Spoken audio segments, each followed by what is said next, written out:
Mis hermanos, en el año 1944, el ejército soviético invadió un país llamado Rumania con la intención de instalar un gobierno malvado.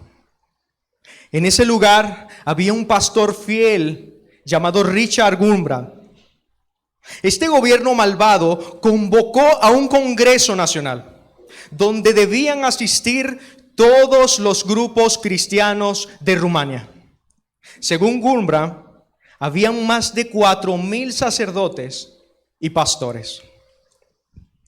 Uno tras otro, cada uno de estos pastores y de estos sacerdotes se levantó en medio del Congreso de este gobierno malvado y empezó a ensalzar a este gobierno y diciendo que puede tomar control sobre la iglesia, que ellos podían estar tranquilos porque la iglesia se iba a someter lealmente a este gobierno malvado y corrupto. La esposa de Richard Wurmbrand, que estaba junto a él en ese congreso, se quedó aterrada y le dijo a su esposo: Richard, levántate, limpia la cara de Cristo de tanta vergüenza que está pasando. Están escupiendo su cara cada uno de estos pastores y obispos con lo que están diciendo. Levántate, Richard, haz algo. Richard respondió: mi amor, si hago lo que me pides, perderás a tu esposo. Ella respondió y le dijo: Richard, no deseo tener un cobarde como esposo, es Cristo. Entonces Richard se levantó y habló en pleno congreso de este gobierno malvado, alabando a Dios y a su Hijo Jesucristo, afirmando que el deber de la iglesia no era someterse ciegamente a este gobierno corrupto, sino que su deber era glorificar a Dios y su lealtad era únicamente hacia el Señor Jesucristo. Estos discursos eran difundidos por radio, así que se pudo escuchar el mensaje de Cristo en toda la nación por medio de la misma tribuna de este gobierno malvado. Como saben, después de semejante temeridad o atrevimiento, Richard tuvo que pagar el precio. Pero según él, había valido la pena. Richard fue encarcelado, fue golpeado y torturado por 14 años. Donde presenció y experimentó lo peor de la maldad humana. Su esposa, su amada esposa, fue apresada y ordenada a hacer trabajos forzados por 5 años. Y su único hijo fue abandonado en las calles porque no había quien lo cuidara. Mis hermanos, Richard experimentó en carne propia qué sucede cuando todo se derrumba. El país que él amaba se había convertido en ruinas. Su familia unida junto a su esposa y su hijo ahora estaban separados. La iglesia de Cristo era perseguida y la justicia y las leyes que debían proteger al inocente protegían al malvado. Los creyentes se traicionaban unos con otros con tal de escapar de la tortura terrible de este gobierno malvado. La oscuridad parecía reinar. Dice el salmo que acabamos de leer: si los fundamentos fueren destruidos, ¿qué puede hacer el justo? En la mañana de hoy vamos a estar examinando este Salmo 11 y ruego al Señor que use su palabra para traernos esperanza y consuelo. Por eso mi argumento para ustedes en la mañana de hoy es el siguiente: confiemos y refugiémonos en nuestro Dios cuando todo se derrumba. Confiemos y refugiémonos en nuestro Dios cuando todo se derrumba. Y para probarles este argumento durante el sermón de hoy, vamos a ver 2 razones por las que podemos confiar en Dios cuando todo se derrumba. Y la primera de ellas es porque Dios es nuestro único refugio seguro. Y en segundo lugar, porque Dios gobierna y ama la justicia. Y así vamos a ver la primera razón. Porque Dios es nuestro único refugio seguro. Mis hermanos, el Salmo 11, si se dan cuenta, en la parte principal dice al músico principal. Salmo de David. Ese al músico principal probablemente era al levita que se encargaba de dirigir la adoración en el templo. Entonces, por lo tanto, este salmo parece sugerir que David había compuesto este cántico para que el pueblo de Dios escuchara estas palabras. Y así como este salmo fue dedicado para que se cantara en el templo, en la mañana de hoy vamos a ver la riqueza y esperemos que podamos disfrutar la belleza de este salmo. Este salmo comienza con una declaración que dice: en Jehová he confiado. En Jehová he confiado. La Biblia de las Américas lo traduce como: en Jehová me he refugiado. Ambas vienen de una palabra que significa buscar protección, buscar refugio, buscar amparo. Y no es algo sorprendente, porque si nosotros sabemos la historia del rey David, sabemos que fue un hombre que constantemente estaba huyendo. Sabemos que fue un hombre que experimentó muchos problemas y muchos conflictos. El rey anterior a él, quien era su amigo, el rey Saúl, lo buscaba para matarlos. Luego vemos que su hijo, su propio hijo Absalón, quiso derrocarlo como rey. Hubo un hombre llamado Seba que también incitó una rebelión contra él. Mis hermanos, David, como Richard Wurmbrand, sabía muy bien lo que es estar desprotegido, lo que es estar indefenso. Por eso muchos de sus salmos tratan sobre la seguridad y sobre el refugio en Dios. Cuando nosotros leemos, por ejemplo, el Salmo 32, David dice: tú eres mi refugio y me guardarás de la angustia. En el Salmo 62, él anima al pueblo a derramar su corazón delante de él, porque Dios es nuestro refugio. Vez tras vez, cuando nosotros buscamos y estudiamos el libro de los Salmos, nos damos cuenta que no solo David, sino que todos los demás autores de los Salmos dicen que Dios es digno de nuestra confianza y de nuestro refugio. Pero quizás muchos nos preguntamos: ¿qué es un refugio? Un refugio es un lugar a donde acudimos para ser protegidos en momentos de peligro. Un refugio es un lugar donde somos cuidados cuando hemos sido abandonados. Un refugio es un lugar donde somos sanados cuando hemos sido heridos. Es un lugar donde no corremos peligro. Todos, mis hermanos, cada uno de nosotros que estamos acá, nosotros buscamos refugio. Quizá muchos no lo expresamos, pero cada uno desea ardientemente un lugar seguro donde protegerse. La pregunta que debemos hacernos es: ¿el lugar donde nos estamos refugiando es un refugio seguro? Porque no todos los refugios son seguros. En el año 2008 hubo un tsunami en Indonesia. Más de 30 metros de altura se elevaban las olas. Mucha gente buscó refugio en sus casas y se encerraron todos como familia, pero lamentablemente esos refugios no eran seguros. Según cifras oficiales, más de 170,000 personas murieron por esos tsunamis. ¿Dónde nos estamos refugiando? En momentos de peligro debemos estar completamente convencidos de que tenemos un refugio seguro. David, en nuestro pasaje, él comienza con esa declaración: en Jehová he confiado. Él es ese refugio seguro, dice David. Para David, Dios es el refugio más seguro que existe. Y de esa manera él va a convencer, o va a responder, mejor dicho, a todas esas voces que le sugieren refugiarse en otro lugar. Él dice: en Jehová he confiado. ¿Cómo decís a mi alma que escape al monte cual ave? ¿Cómo decís a mi alma que escape a otro lugar? Mis hermanos, no todos los consejos que nos dan son buenos. Algunos parecen piadosos, pero no necesariamente significa que sean correctos. Jesús, cuando les dice a sus discípulos que necesita ir a Jerusalén a morir para luego resucitar, Pedro lo llama aparte y le dice: maestro, de ninguna manera te suceda eso. ¿Qué le dijo Jesús? Apártate de mí, Satanás, porque pones la mirada en las cosas de los hombres y no en las cosas de Dios. De igual manera, parece ser que aquí a David, luego de declarar que en Jehová estaba su confianza, le vino un consejo. Ese consejo no dice si eran sus amigos, si eran sus enemigos o eran sus propios pensamientos. El punto es que este consejo estaba apuntando a su alma y le decía que escapara. Huye, David, escapa así como un ave va revoloteando hacia la montaña buscando refugio. Huye, escapa a la montaña.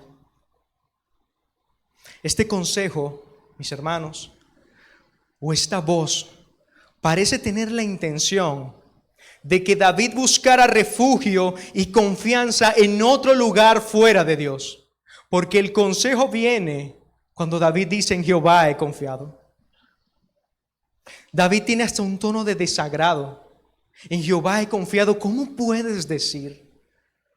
¿Cómo me puedes decir que huya como un ave buscando protección si yo he puesto mi confianza en Jehová? Hermanos míos, ¿cuántas veces nosotros hemos hecho lo mismo? Ha venido un consejo de parte de otros o de nosotros mismos a confiar en cualquier otra cosa menos en Dios. ¿Cuántas veces hemos buscado confianza y refugio en cualquier otro lugar fuera de Dios? ¿Cuántas veces hemos buscado refugio en nuestras propias obras, en lo que hacemos? ¿Cuántas veces hemos buscado refugio como un ave al monte en nuestra cuenta bancaria? Vivimos en un país en crisis. Lo que esté en la cuenta bancaria es lo que me da seguridad. Cuando no hay nada me da miedo. ¿Estamos buscando refugio en nuestro trabajo? ¿En nuestra posición?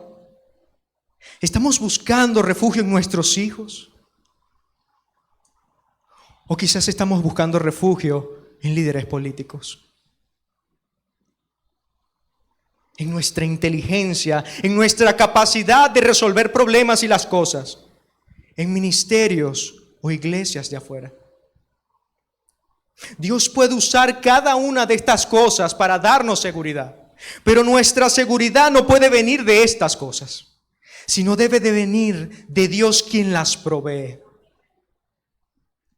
¿Qué voz estamos escuchando? ¿La que nos alienta a buscar refugio en Dios o la que nos tienta a buscar refugio en otras cosas? Mis hermanos, cuando Richard Wurmbrand estaba en prisión y estaba siendo torturado, dice que se le acercó un comisario de este gobierno malvado y lo miraba y le decía: ¿hasta cuándo vas a seguir con tu estúpida religión? ¿Tú no te das cuenta hasta dónde te ha traído? Estás siendo torturado y vas a morir. ¿Hasta cuándo, Richard, con tu estúpida religión? Richard le contestó que él había visto a muchos ateos en su lecho de muerte abandonar el ateísmo y pedir refugio en Cristo, pero nunca había visto a un cristiano en su lecho de muerte abandonar a Cristo y buscar refugio en otras cosas. Dios es el refugio más seguro que tenemos los creyentes. Pero mis hermanos, vamos a ser honestos. Es fácil decir que nuestro refugio es Dios cuando nuestra nevera está llena. Es fácil decir que confiamos, Dios, en ti cuando todo marcha bien. Cuando mis hijos están sanos, cuando tengo un trabajo, un techo, cuando tengo una buena esposa, cuando la vida me sonríe, confío, Dios, en ti. Pero este no es el caso de David. David estaba experimentando un peligro terrible. Dice el versículo 2 de nuestro Salmo 11: porque he aquí los malos tienden el arco, disponen sus saetas sobre la cuerda, para asaetear en oculto a los rectos de corazón. David trae la idea de que hay unos cazadores malvados que andan sueltos y andan armados con arcos y con flechas. Pero estos cazadores no vienen a cazar cualquier presa. Estos cazadores vienen por David. Estos cazadores vienen por los justos, por los rectos de corazón. Los malvados vienen a cazarte, David. ¿Vas a seguir confiando en Jehová? ¿O cada vez más se hace atractivo el consejo de huir a las montañas como un ave? Huye, huye, pequeña ave. Huye a refugiarte a los montes, porque te tienen rodeado. Ya tienen la flecha en el arco, y allí en lo oculto donde no puedes verlo están apuntando a tu corazón para matarte. En nuestros tiempos es como si alguien nos dijera: hay muchos soldados afuera, están todos armados, hay hasta francotiradores en los edificios y te están apuntando con sus fusiles. Huye, busca refugio. Ha llegado la oscuridad a la tierra y ellos han venido a matar a los rectos de corazón. Ahora tiene sentido lo que dice el Salmo 3, el versículo 3, perdón. Si fueren destruidos los fundamentos, ¿qué ha de hacer el justo? ¿Qué puede hacer el justo? Estos días conversaba con un familiar que me decía: qué horrible situación lo que está pasando en el país. ¿Cuándo te vas a ir del país? Piensa en tu esposa, piensa en tus hijos. Y yo puedo entender su preocupación. Pero le contestaba a esta familiar y le decía: ¿tú has visto lo que está pasando en Europa con el Islam? ¿Cómo están matando cristianos? O lo que sucedió en las Olimpiadas, donde el progresismo abiertamente hace burla del cristiano. O de esas naciones donde es obligatorio enseñar a sus hijos que el homosexualismo es bueno. ¿Has considerado en eso? Ese familiar, cuando se daba cuenta de que no hay ningún lugar en la tierra donde podemos estar seguros, me decía: qué terrible, es verdad. Todos los gobernantes son malos. Lo mejor de todo es irse a una montaña bien lejos allá, vivir solo y autosustentarte. Huye, huye, ave, a refugiarte a las montañas. Mis hermanos, cuando nosotros ponemos nuestra confianza en Dios, ¿qué va a pasar cuando todo se derrumbe? Si nosotros ponemos nuestra confianza en otro lugar fuera de Dios, ¿qué va a pasar cuando todo se derrumbe? ¿Qué va a pasar cuando se derrumbe ese refugio de tu empleo, el cual te da seguridad? ¿Qué va a pasar cuando a tus hijos, en quienes pusiste tu esperanza y los educaste en casa con mucho amor, un día vengan a ti y te digan: papá, yo no quiero saber más nada de Dios? ¿Qué va a pasar cuando tu querido esposo o tu amada esposa fallezca? ¿Qué va a pasar si te dan la noticia de que no vas a poder tener hijos? ¿Qué va a pasar si a pesar de todos tus intentos nunca logras casarte? ¿Qué va a pasar si te diagnostican una enfermedad terminal y tiene poco tiempo? Y a pesar de los muchos tratamientos, no sana. ¿Qué va a pasar si ese líder político en quien pusiste tu esperanza falló?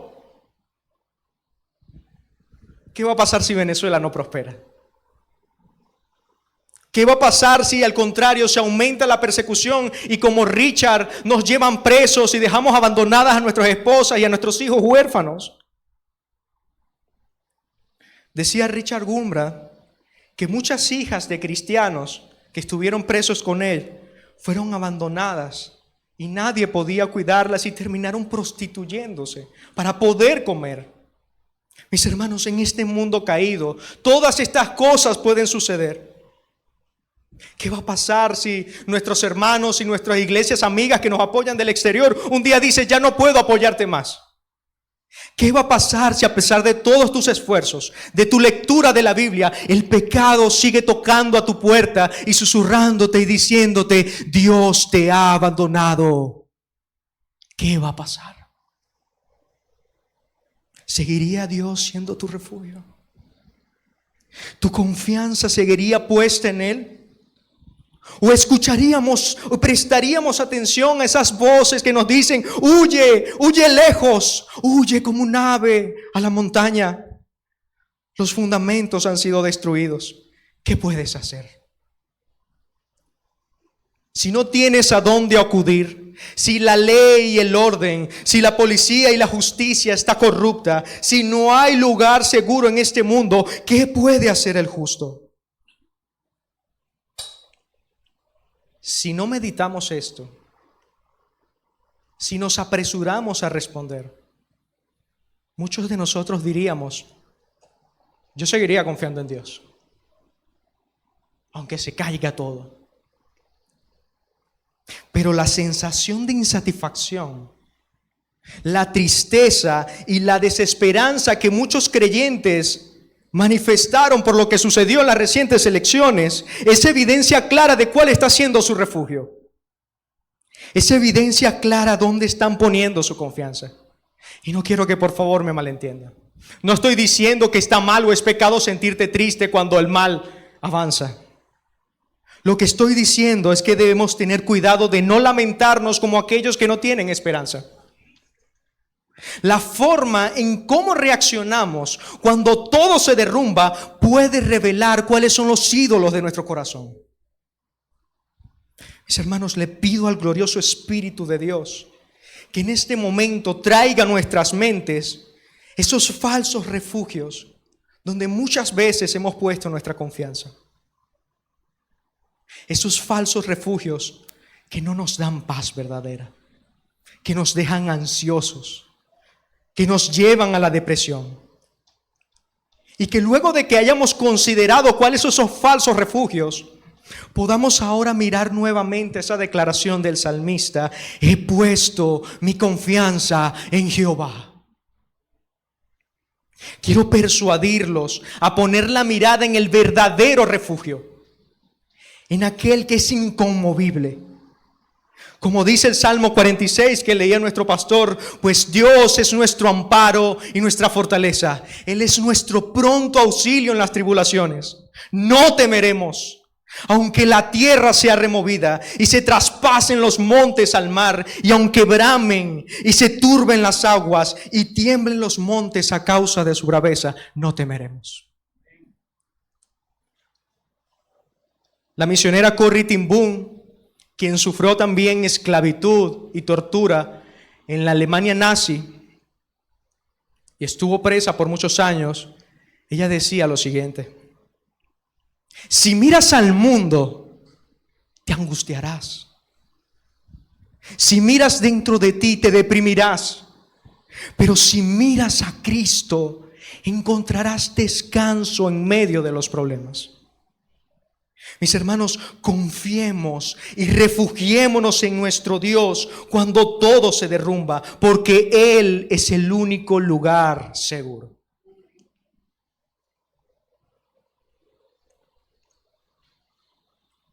Luego de haber visto entonces que Dios es el único lugar seguro, vamos a examinar ahora la segunda razón por la cual podemos confiar en Él.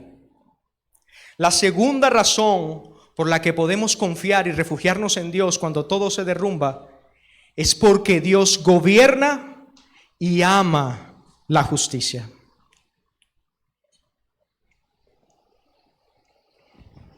El versículo anterior terminó con la pregunta: si fueren destruidos los fundamentos, ¿qué ha de hacer el justo? Ahora David nos quiere llevar de esta imagen de confusión y de terror y nos lleva ahora a contemplar cuál es la razón de su confianza. Porque él dice: en Jehová he confiado. ¿Cuál es la razón para confiar en Él? Dice el verso 4: Jehová está en su santo templo. Jehová tiene en el cielo su trono. El Todopoderoso, quien sostiene al mundo, aquel que quita y pone reyes, como dice el profeta Daniel, el que siempre ha existido, el que existe y el que existirá, es nuestro Dios. Pero no solo eso, Él está gobernando desde los cielos. Dice el profeta Habacuc: Jehová está en su santo templo, calle delante de Él toda la tierra. Qué consuelo nos debe traer eso cuando experimentamos aflicciones en esta tierra. Cuando en nuestro país hay escasez, cuando la delincuencia se desborda, qué consuelo saber que hay un Dios que gobierna, que sigue gobernando en su trono. Y lo interesante acá es que David no termina allí, sino que él, luego de mostrarnos su trascendencia, de que es un Dios que trasciende a la creación, que gobierna y que está sentado en su trono, ahora él nos muestra su inmanencia, de que es un Dios cercano a su creación. No es como el Dios del Islam, Alá, que está allá bien lejos y nadie tiene acceso a él. No es como el Dios del hinduismo, que está soñando nuevos mundos y no tiene relación con sus criaturas. No es como el Dios de los deístas, que puso a funcionar el mundo como si fuera un reloj y se fue. No, nuestro Dios es un Dios cercano.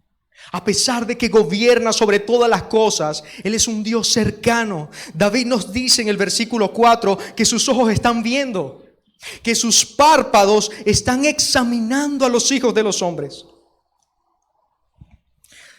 Richard Gurman, el buen Richard, comentaba que en prisión muchos de sus torturadores decían que Dios no existía, que era agradable la idea de que no existía un Dios, porque así ellos no podían contenerse de todo el mal que querían hacer. Pero David acá nos dice que sí hay un Dios que gobierna y que ese Dios observa lo que está sucediendo. Y sí, lo que está sucediendo en Venezuela, y sí, lo que está sucediendo en tu alma. El Salmo 94 dice: el que hizo el oído no oirá, el que forma el ojo no verá, el que castiga a las naciones no reprenderá. ¿Cómo te consuela saber esto? ¿Cómo te consuela saber que hay un Dios que está pendiente de ti y que te observa? Agar, la sierva de Abraham, dijo: Él es el Roi, el Dios que me ve, el Dios que me observa. Nuestro Dios observa desde los cielos, pero Él no es un Dios que observa desde los cielos de una manera indiferente, sino que Él está observando al justo y lo está probando. Lo está purificando. Y no solamente está observando y probando al justo, sino que Él dice que su alma aborrece al malvado. Mis hermanos, ustedes que tienen algunas profesiones de médico, llega un punto que se acostumbran, se pudiera decir de esta manera, a ver personas heridas, a ver suturas, a ver cirugías, y ya no causa la misma impresión de cómo la vieron la primera vez. Los que trabajan de forenses o en alguna funeraria, llega el punto que tratan tanto con personas muertas y con accidentes que pierden la sensibilidad. Pero David está diciendo acá que nuestro Dios no es así. Él ve al malvado y lo aborrece. Él no dice: bueno, sí, ya me acostumbré de ver la maldad. No, Él aborrece al malvado. Él prueba al justo. Y esa palabra de probar al justo significa que lo purifica, trayendo gloria a su nombre. Richard Gurman decía que una de las cosas que aprendió en prisión es que podía soportar golpes y ser torturado por Cristo. Dice que eso fue uno de los grandes aprendizajes de la prisión. Ellos decían que confiaban en Dios, pero les daba miedo cuando venía la persecución. ¿Será que permaneceré en la fe? ¿Será que apostataré? Pero la tortura le enseñó a sufrir por Cristo y dijo: puedo soportar por el Maestro. Y eso llevó a amar mucho más a Cristo, de tal manera que los presos predicaban a Cristo y venían los guardias y se los llevaban y los torturaban. Y cuando los traían medio muertos, se levantaban y decían: ¿en qué nos quedamos? Sigamos hablando de Cristo. Y así hasta que morían. Qué precioso es cuando el justo es probado por Dios, porque eso trae gloria, dice el apóstol Pedro. La prueba de nuestra fe traerá alabanza y gloria y honor en el día de la revelación de nuestro Señor Jesucristo. Tal como Job, luego de que hayamos sido probados, saldremos como el oro. Mis hermanos, Dios ama a los justos, pero aborrece su maldad. Dios no soporta el pecado y castigará al malvado. Este es el motivo de la confianza de David. Él confía en que Dios gobierna, pero también confía en que Dios es un Dios justo que castigará al malvado. El verso 6 nos lo dice. El verso 6 nos dice que sobre los malos hará llover calamidades, fuego, azufre y viento abrasador. Con estas imágenes poéticas, el poeta David nos da la idea de juicio. Fuego, azufre y viento abrasador es una imagen de juicio. Decía Agustín de Hipona que Dios muchas veces trae juicio a los malvados en esta tierra para que admiremos cómo su providencia y su justicia gobierna.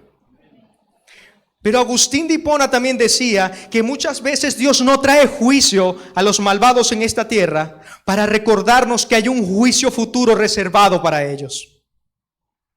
Y esto es importante que lo sepamos, mis hermanos, porque cuando vemos a los malvados prosperar, que a todos les sale bien, nos podemos sentir tentados como Asaf a sentir envidia de los malos. Pero Asaf, cuando entró en el templo de Dios, comprendió que Dios los había puesto en lugares resbalosos y luego en un instante todos los malvados iban a ser destruidos. David evoca la imagen de azufre, fuego y viento abrasador porque los israelitas que iban a cantar este salmo sabían muy bien que Dios ya había traído juicio en el pasado. Sobre Sodoma y Gomorra, Dios hizo descender fuego y azufre. Sobre la séptima plaga en Egipto, Dios trajo lluvia de fuego, protegiendo a Moisés. Y a nosotros, el Nuevo Testamento se nos dice en el Apocalipsis que el diablo y los malvados serán lanzados al lago de fuego y azufre. Por lo tanto, eso es lo que significa juicio. Esa es la porción, esa es su parte, eso es lo que le corresponde a los malvados, ese es el pago de su maldad. Tomemos aliento cuando meditemos en estas verdades y no desmayemos cuando veamos la maldad abundar, porque Jehová es justo, Jehová ama la justicia, el hombre recto mirará su rostro. Decía mi hermano Ciso esta mañana que los limpios de corazón verán a Dios en las bienaventuranzas. Y aquí nuestro pasaje dice, el hombre recto mirará su rostro. Qué preciosa es esta esperanza en la cual confía David. Qué precioso es ese refugio que no solamente nos protege cuando todo se derrumba, sino que además nos da el privilegio de ver el rostro de Dios, de tener una relación de intimidad con Él, de que seamos amigos de Dios. En momentos tan difíciles como nosotros estamos viviendo los venezolanos, saber que veremos el rostro de Dios alienta mi corazón. Mis hermanos, pero hay un detalle muy importante que debemos considerar en este salmo. Cuando nosotros leemos este salmo, nuestra tendencia es identificarnos con David. Yo estoy siendo perseguido y oprimido. Nuestra tendencia es identificarnos con los justos y rectos de corazón. Y lo somos. Pero la realidad es que primeramente nosotros éramos los malvados que describe este salmo. La carta de Pablo a Tito nos dice en el capítulo 3 que nosotros en otro tiempo éramos insensatos, éramos rebeldes, éramos extraviados, esclavos de concupiscencias y diversos deleites. Decía que nosotros vivíamos en malicia, aborrecibles y aborreciéndonos los unos a los otros.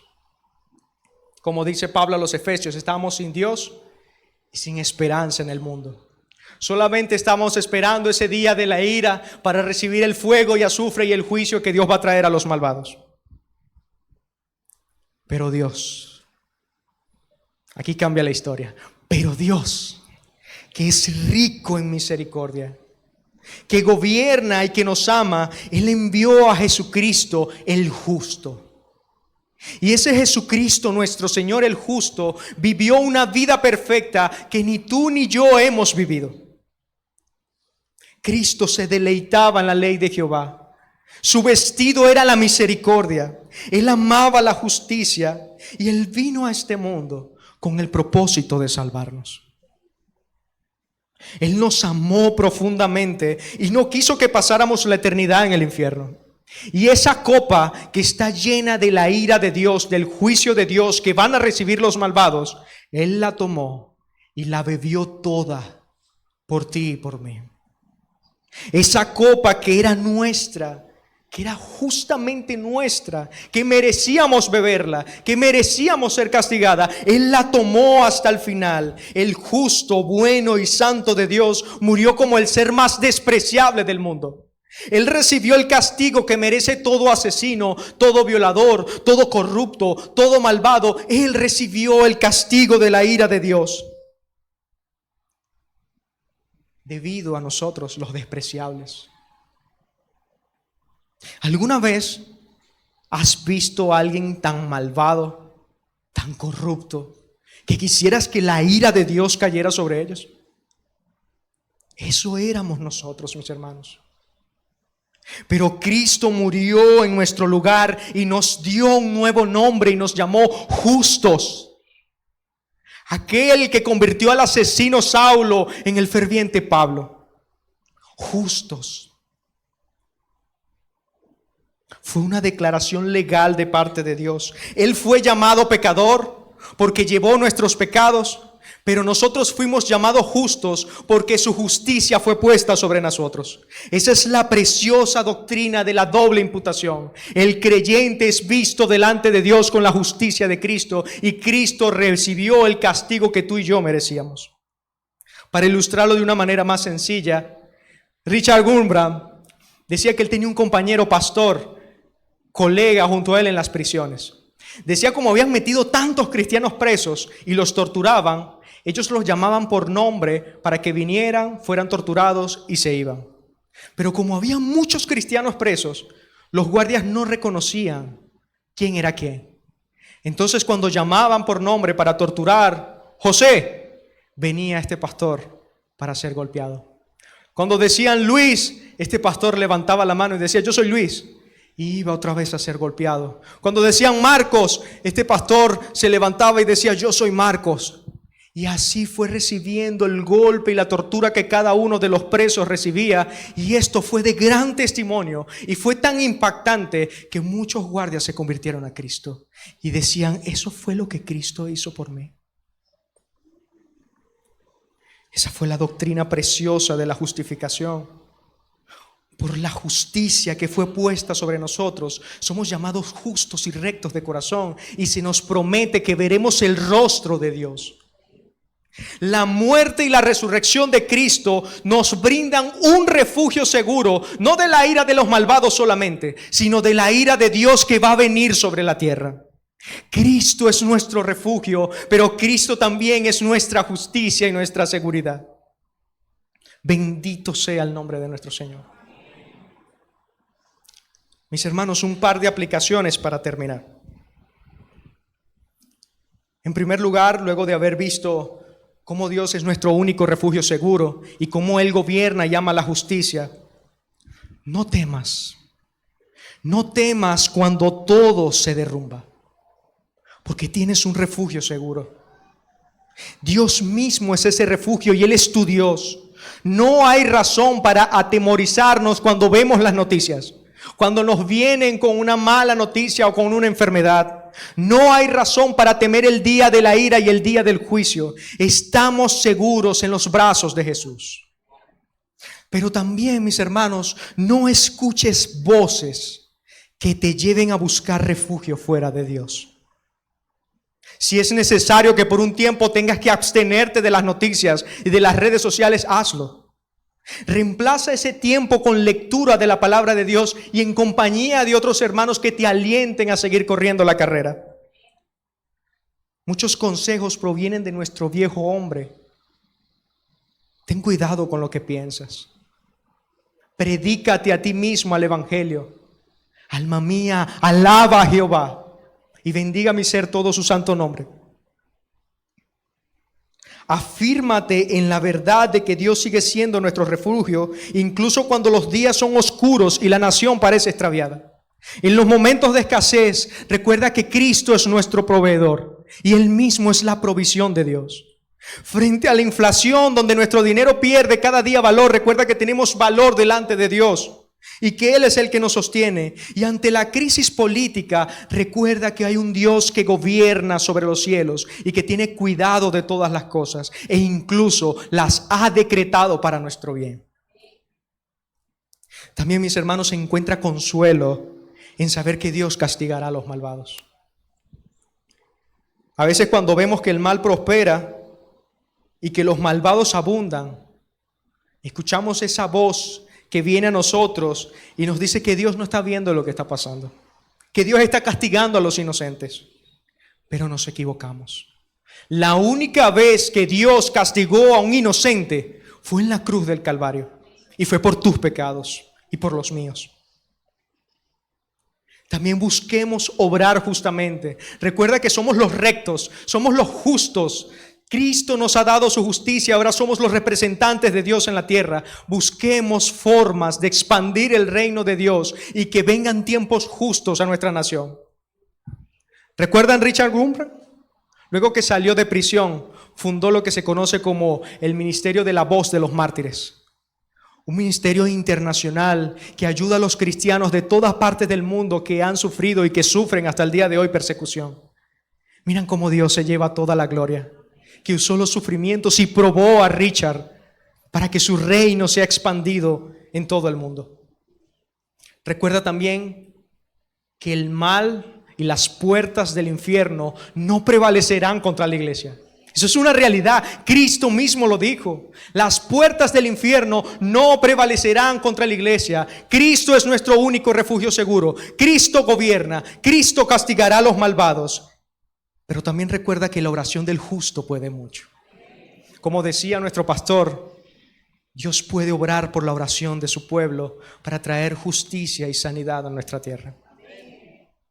Y a todas aquellas personas que están acá, visitantes y amigos, que no tienen a Cristo, que no se consideran a sí mismos creyentes, ¿verdad que es natural en nosotros desear que Dios juzgue la maldad a nuestro alrededor?